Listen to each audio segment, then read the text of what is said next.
যাদের পয়সার অভাব আছে বা টাকা পয়সার অভাব আছে তাদের মিটে যাবে। মোটামুটি। অবভিয়াসলি দেখতে লাগবে। এখন আপনার যদি যেরকম আপনি বলেছেন, আপনার যদি জুপিটার ভালো থাকে তাহলেই ওটা হবে। জুপিটার ভালো না থাকলেও উপায় আছে। যদি উপায়গুলা ভালো করে করা হয় ডেফিনিটলি জুপিটার বৃহস্পতি ডেফিনিটলি 100% আমাদেরকে লাক ফেভার করবে। ট্রানজিটের সময় মানে যেহেতু বৃহস্পতির ট্রানজিট হচ্ছে, সবার তো আর বৃহস্পতি ভালো নয়। যাদের বৃহস্পতি ভালো তাদের নয় উন্নতি হলো। কিন্তু যাদের ভালো না তাদের জন্য কোনো রেমেডি কিছু রয়েছে? বৃহস্পতির জন্য সবচেয়ে সিম্পল রেমেডি হচ্ছে বৃহস্পতি যে বীজ মন্ত্র ওম গ্রাম গ্রেম গ্রোম সা গুরুবে নমঃ বা ওম বৃহস্পতি নমঃ, এটা বললেও চলবে। এই মন্ত্রটা বৃহস্পতিবার থেকে শুরু করে কন্টিনিউয়াসলি অ্যাটলিস্ট 2 মান্থস করতে লাগে।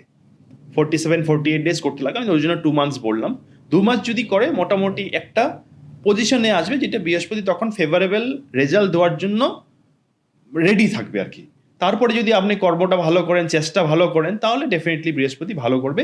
যদি আপনার কুণ্ডলিতে বা আপনার হস্তরেখাতে আপনার বৃহস্পতি কমজোর আছে, তাও ভালো রেজাল্ট দেওয়ার মতন ক্যাপাসিটি আছে।